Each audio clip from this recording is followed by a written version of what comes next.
십자가에 못 박히시기 전에 사랑하는 제자들과 함께 조그마한 한 장소에서 최후의 만찬을, 저녁 식사를 하셨습니다. 그 저녁 식사하는 도중에 가장 위대한 두 가지 행동을 하셨는데, 첫째가 제자들의 발을 씻어주는, 상상할 수 없는 그런 행동을 예수님이 하셨습니다. 제자들의 발을 씻어주신 예수님. 그리고 또 한 가지는 식사 도중에 떡을 떼주시고 포도주를 주면서 이것은 내 살이다, 이것은 내 피다 라고 하는 성만찬을 하셨다는 것입니다. 제자들의 발을 씻어주는 의미는 성만찬의 의미와 똑같은 것입니다. 정말 우리가 누군가를 위해서 겸손하게 자기를 낮추고 발을 씻어주는 그런 삶이 바로 주님의 떡을 떼주시고 살을 주시고 피를 나누어 주는 십자가의 사건과 같은 의미가 있습니다. 그리고 나서 발을 씻어주시고, 그리고 성만찬을 나누어 주시고, 그 다음에 예수님께서 아주 결정적인, 예수님께서 지금까지 말씀하신 것의 클라이막스라고 할 수 있는 아주 기가 막힌 아름다운 능력 있는 감동을 주는 말씀을 하셨습니다. 34절입니다. 34절 같이 읽겠습니다. 시작. 새 계명을 너에게 주노니 서로 사랑하라. 내가 너희를 사랑한 것 같이 너희도 서로 사랑하라. 제자들의 발을 씻어주신 예수님,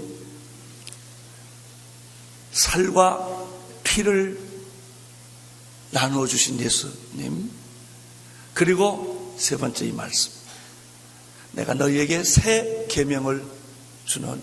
이 새 계명을 주신다는 말씀은 예수님의 지금까지 하신 모든 말씀을 요약한 핵심적인 명령에, 새 계명을 너에게 주노니 서로 사랑하라. 예수님의 모든 말씀의 정점에는 사랑이 있습니다. 모든 것은 사랑으로 통하고, 모든 것은 사랑을 위해 존재하고, 모든 것은 사랑을 목표로 하셨습니다. 그분이 예수님이십니다. 마태복음 20장 34절에서 40절을 보면은 한 율법사가 예수님에게 다음과 같은 질문을 던집니다. 35절부터 같이 읽도록 하겠습니다. 시작. 선생이여, 율법 중에 어느 계명이 크니까? 예수께서 가라사대 내 마음을 다하 목숨을 다하 뜻을 다하여 주 너희 하나님을 사랑하라 하셨으니 이것이 크고 첫째 되는 계명이요, 둘째는 이와 같으니 내 이웃을 내 몸과 같이 사랑하라 하셨으니 이 두 계명이 온 율법과 선지자의 강령이니라. 율법사들은 율법을 전공한 사람들이고, 율법에 대해서 많은 어떤 토론도, 어떤 논쟁도 자신 있었던 사람이 아니겠습니까? 그래서 그 사람들이 예수님께 질문해, 어떤 계명이 가장 큰 계명입니까? 예수님은 갈등 없이 주저하지 않고 즉각 대답하는 것입니다. 가장 큰 계명은 사랑이다. 사랑. 교리보다, 정의보다 큰 것. 당신의 어떤 사상과 철학과 논리보다 비교할 수 없이 큰 것은 사랑이다. 그러면 구약의 말씀을 인용하셨어요. 두 가지 말씀을 인용하셨습니다. 하나님을 사랑하라고 하는 이 말씀에 대해서는 신명기 6장 5절의 말씀을 인용하셨죠. 너는 마음을 다하고 성품을 다하고 힘을 다하여 하나님을 사랑하라. 그러면 하나님을 그냥 사랑하면 안 돼요. 하나님을 사랑하는데 뜻을 다하고 마음을 다하고 성품을 다하여 정말 진심으로 하나님을 사랑하라는 것이, 이것이 구약의 정신입니다. 두 번째는 내 이웃을 내 몸처럼 사랑하라는 말은 신약에 있는 게 아니고 구약에 있는 거예요. 이게 레위기 19장 18절에 있는 말씀인데요, 원수를 갚지 말며 동포를 원망하지 말라. 이웃 사랑하기를 내 몸과 같이 하라. 나는 여호와니라. 이것이 레위기에 있는 말씀인데 거기에 예수님이 그 말씀을 인용하셨습니다. 이웃 사랑하기를 내 몸과 같이 하라. 구약의 핵심적 사상은 하나님 사랑과 인간 사랑으로 요약할 수 있습니다. 이게 기독교입니다. 이게 하나님이고요. 이것이 예수님이에요. 우리가 기독교라고 하는 요즘 이름으로, 교회라는 이름으로 여러 가지 많은 일을 하는데 그걸 꽉 짜서 엑기스를 만들어 보면 하나님 사랑하고 인간 사랑이에요. 그거 하자는 겁니다. 우리가 예배 드리는 거 내 만족이 아닙니다. 성경 공부하는 거 내가 성장하기 위해서 하는데 포인트가 있는 게 아니란 말이죠. 우리가 예배를 드리고 봉사를 하고 여기서 기도를 하는 모든 것이 두 가지에 집중되는데 첫째는 하나님을 사랑하는 것이요, 두 번째는 사람을 사랑하는 것이다. 이 세상에 사랑보다 더 높은 사상이 없고 사랑보다 더 큰 철학과 이데올로기가 없고 사상보다 더 높은 가치가 없다는 것이 성경의 말씀입니다. 사랑은 하나님의 본성입니다. 죄는 인간의 본성이에요. 하나님의 본성은 사랑입니다. 요한일서 4장 7절 8절의 말씀을 보면 이런 말씀이 있습니다. 같이 보도록 하겠습니다. 시작. 사랑하는 자들아, 우리가 서로 사랑하자. 사랑은 하나님께 속한 것이니 사랑하는 자마다 하나님께로서 나서 하나님을 알고 사랑하지 아니하는 자는 하나님을 알지 못하나니 이는 하나님은 사랑이심이라. 따라서 하나님을 빼놓고 사랑을 말할 수가 없고 사랑을 빼고 하나님을 말할 수가 없습니다. 우리가 하나님이라고 부르는 이 찬양과 모든 기도는 사랑에 집중되어 있는 것입니다. 우리를 돌아보면 어떻습니까? 제일 결핍된 게 우리는 사랑이에요. 여러 가지 말 많이 하는데 아우성도 하고 다 하는, 기도도 하고 다 하는데 사실 내 내면의 삶을 들여다보면 사랑이 있냐라고 보면 사랑은 그림자도 찾아볼 수 없을 정도로 우리 마음이 각박해 있고 하나님 믿는 것도 얼마나 이기적인지 몰라요. 아주 이기적이고 본성적이고 육체적이고 그런 것을 발견할 수 있습니다. 그렇다면 예수님께서 말씀하신 신명기의 말씀, 레위기 말씀을 통하여 구약의 본질은 하나님을 사랑하는 것이고 사람을 사랑하는 것이다 라고 말을 했는데 왜 예수님께서 오늘 34절에서 내가 너희에게 새 계명을 준다고 말씀하셨을까? 이 새 자입니다. 지금까지 사랑의 계명을 주셨는데 예수님이 말씀하시는 계명은 왜 새 계명일까? 목소리가 갈라진 것에 대해서 시험 들지 않게 되기를 바랍니다. 다시 한번 34절, 13장 34절을 읽어보겠습니다. 시작.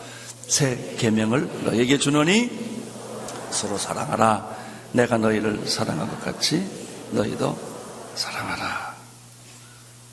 새 계명은, 구약의 계명은 하나님 사랑이고 사람 사랑. 새 계명은 서로 사랑하라. 이게 새 계명이에요. 34절에서 보면 내가 이 새 계명을 너에게 주노니 서로 사랑하라. 그러면서 그냥 네 마음대로 상상해서 내가 좋아하는 방법으로 내가 느끼는 대로 말하거나 사랑하는 게 아니라 예수님이 그 개념을 정의를 해주셨어요. 그게 뭐냐면 내가 너희를 사랑한 것 같이 해요. 그래서 새 계명이에요. 여러분의 스타일로 사랑하는 것은 새 계명이 아닙니다. 우리가 사랑 안 하는 것이 아니라 다 자기 스타일로 사랑하고 자기 생각대로 사랑하고 기분 나쁘면 화내고 그러는 거죠. 여러분 하나님 믿는 것도 어떻게 믿는지 아세요? 내 마음대로 믿어 그냥 그것도. 그래서 자기 감정이 기준이고요. 자기 생각이 기준이에요. 교회 오고 싶으면 오고 말고 싶으면 말고, 그리고 자기 교회 다녔다 그러는 거예요. 헌금하고 싶으면 하고 말고 싶으면 말고 자기 마음대로 다 결정해놓고 자기 하나님 사랑했다는 거예요. 봉사했다는 거예요. 착각입니다. 그건 하나님 섬기는 것도 아니고 교회 봉사한 것, 그건 당신 기분 내키는 대로 산 거죠. 뭐 하나님 믿는 것도 그냥 당신 기분 내키는 대로 한 거죠. 그래서 하나님이 정말 기뻐했냐? 그건 다른 얘기예요. 여기서 사랑의 기준은 내가 불쌍해서 내 도덕성과 윤리성을 만족시키기 위해서 하는 게 아니고 내가 너희를 사랑한 것 같이라는 기준이 있다는 것입니다. 그 기준. 그렇게 서로 사랑하라 하는 것이 오늘 말씀이에요. 이것을 조금 더 예수님이 말한 세 계명을 구약의 계명과 비교해서 조금 더 설명해 보면 한 세 가지 정도를 더 설명할 수가 있어요. 첫째는 사랑의 대상입니다. 구약에서는 철저하게 그 사랑의 대상이 이방인은 제외됐다는 것입니다. 유대인들끼리, 아니 가족끼리 사랑 못합니까? 아니 부모가 여러분 자식을 위해서 비참한 지경까지 내려가는 건 다 가족이니까 남의 자식을 그렇게 사랑하겠습니까? 못하죠. 구약의 사랑은 같은 동족끼리, 선택받은 유태인들끼리라는 한계가 있습니다. 그러나 예수님이 하신 말씀은 한계가 넘어섰어요. 모든 민족과 열방과 백성과 나라를 다 포함합니다. 유대인이나 이방인이나 지혜자나 어리석은 자, 백인이나 흑인이나 황인이나 어린이나 젊은이나 늙은이나 남정이나 여정이나 인종과 나라와 연령과 성별과 언어와 문화를 벽을 넘어서서 이게 달라요. 똑같은 사랑이라고 다 사랑이 아닙니다. 여러분이 하는 사랑과 하나님의 사랑은 달라요. 우리의 기준은 내가 원하는 사랑이 아니라 말이죠. 하나님께서 하나님이 사랑이신데 하나님의 기준을 우리에게 주셨어요. 그 기준이 예수님, 내가 너희를 위해서 사랑한 것 같이 기준이에요. 그런 사랑으로 서로 사랑하라. 이것이 세 계명이다. 두 번째, 구약의 사랑과 예수님의 사랑의 또 하나의 차이점은 사랑의 한계입니다. 구약의 사랑에는 사랑과 용서와 더불어 채찍과 징계가 있어요. 한계가 있습니다. 그러나 예수님께서 말씀하신 사랑과 용서에는 한계가 없습니다. 원수까지 사랑하라 하셨고 원수를 위하여 목숨까지 버리라고 했던 사랑이에요. 베드로가 질문했습니다. 내가 몇 번 용서해야 합니까? 7번입니까? 7번은 베드로가 할 수 있는 최대의 용량이에요. 이게. 그랬더니 예수님이 7번씩 70번을 해라 그랬습니다. 그 얘기는 뭐냐면 그럼 77에 49, 490번 하면 됩니까가 아니고 용서에는 한계가 없다. 그런 것입니다. 우리는 우리의 용서 한계는 3번이에요. 3번이야 이게. 다음에는 국물도 없어. 그렇게 말합니다. 예수님의 사랑의 개념은 다르다는 거예요.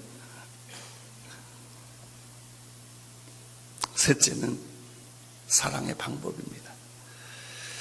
구약의 사랑의 방법은 율법과 명령입니다. 그래서 명령에 어긋나면 죄가 되는 것입니다.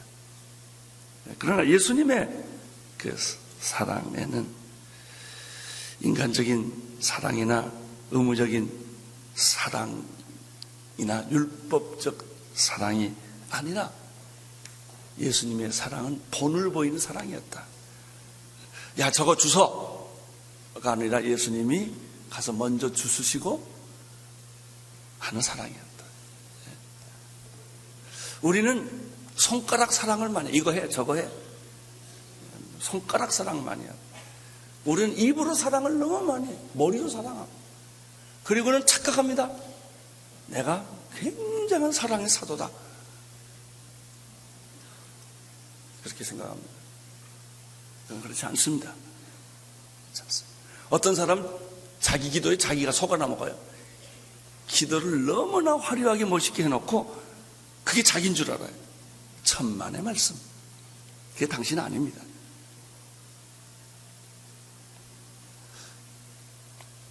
예수님의 사랑은 구약의 율법적 사랑과는 다른 것입니다.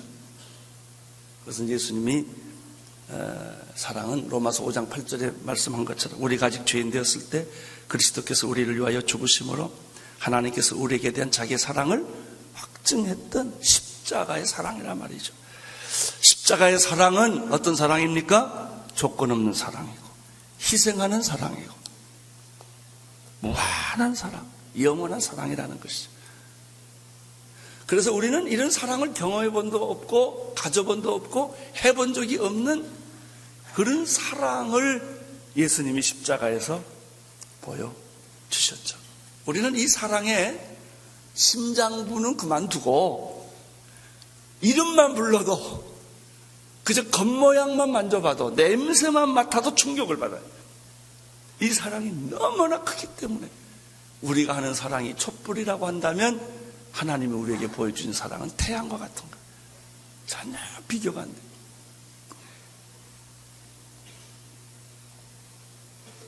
내가 이 태양이라는 말에 아주 늘 신경이 곤두서는 것은 김일성이가 자기가 태양이래. 그건 하나님에게 쓸 말입니다. 인간은 어떤 누구도 그런 단어를 쓸 수가 없어요. 김정일이가 어떻게 태양입니까? 김일성이가 어떻게 태양입니까? 이데올로기가 어떻게 태양입니까? 그건 하나님에게만 줄 수 있는, 말할 수 있는 칭호입니다. 이 세 계명이 방법이 독특한 것은 예수님께서 친히 본을 보여주셨다는 점이 하나 있고, 두 번째는 이 사랑은 이성으로 오지 않는다, 훈련으로 오지 않는다, 내 노력과 의지로 이런 사랑은 오는 것이 아니다. 이 사랑은 세 계명에 주는 사랑은 성령으로 부어주시는 것이다. 그래서 로마서 5장 5절에 보면 소망이 부끄럽게 아니함은 우리에게 주신 성령으로 말미암아 하나님의 사랑이 우리 마음에 어떻게 됐죠? 부음받아야 돼. 성령은, 사랑은 성령으로 이렇게 부어지시는 것입니다. 이번에도 여름에 비가 올 텐데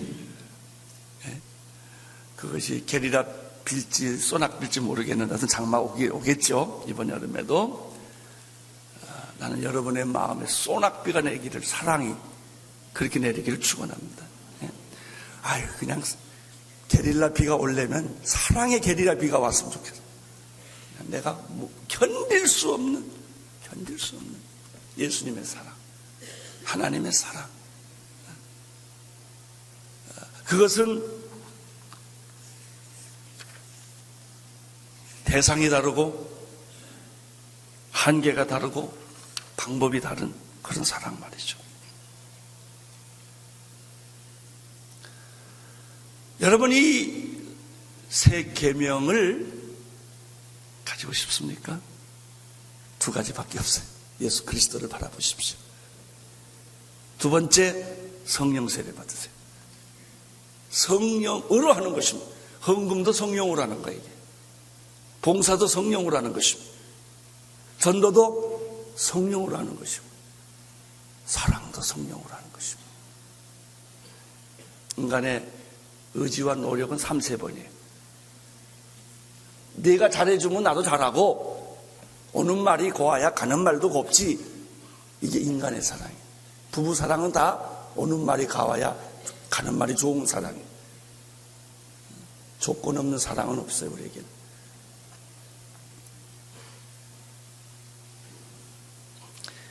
예수님께서 말씀하신 이 사랑을 사도 바울 선생은 자기 언어로 다시 만들었어요.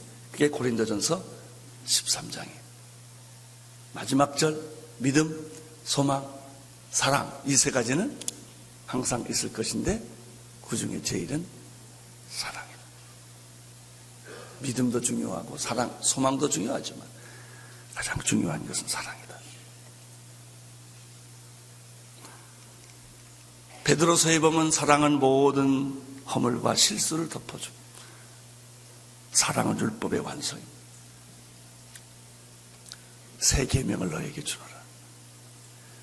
예수님이 돌아가시기 전에, 십자가 지시기 전에 제자들의 발을 씻어주시고 성만찬 하시고 그리고 하신 말씀이 이거예요.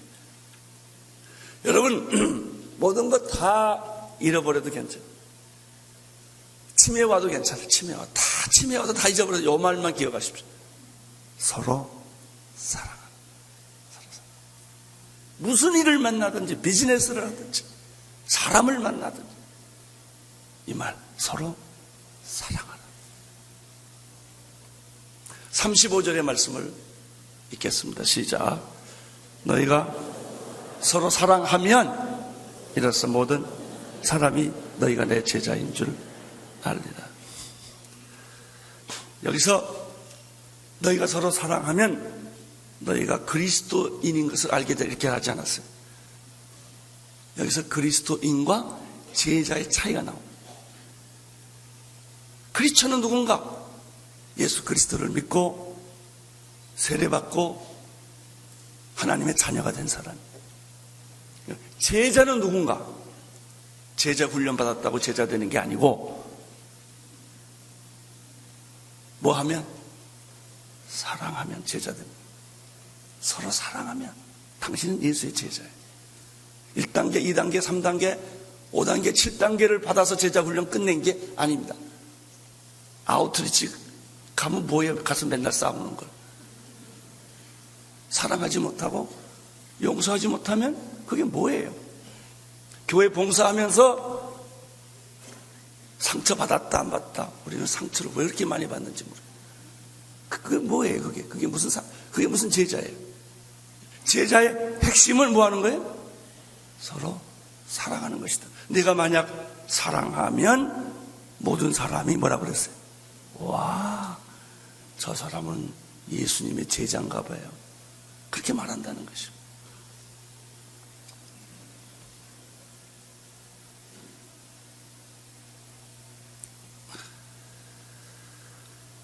당신이 참된 예수의 제자라는 사실을 확인하는 증명을 받는 장소는 어디입니까?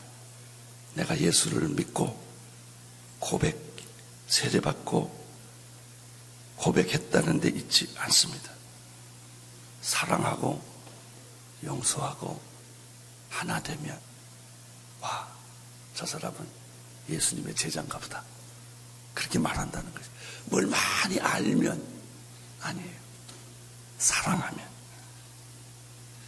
예수의 제자라고 말하면서도 서로 싸우고 있다든지 불평하고 있다든지 불멸하고 있다든지 서로 미워하고 있다면 당신이 아무리 예수 제자라고 주장해도 그리스도인은 될 수 있어도 제자는 아니라는. 당신이 제자라는 말을 쓸 수 있다면 당신이 사랑하고 있을 때, 용서하고 있을 때, 헤어진 것을, 분열하는 것을 하나로 만드는 때 있다는 것입니다. 35절 다시 한번 보십시오. 시작. 너희가 서로 사랑하라. 이로써 모든 사람이 너희가 내 제자인 줄 알리라. 사랑하는 성도 여러분, 오늘 예수님의 최후 만찬에서 주셨던 메시지는 무엇입니까? 서로 사랑하고 서로 용서하고 서로 존경하고 서로 섬기고 서로 격려하라는 것입니다.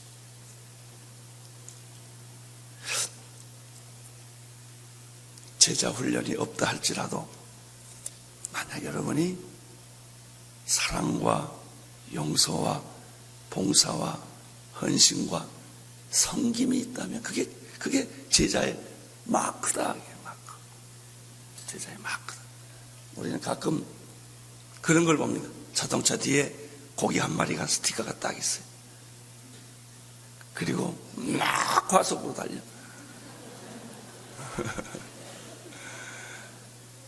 그리고 누가 차가 끼어들면 막 화를 내요. 그리고 뒤에는 붕어가 반짝반짝거리고 있어.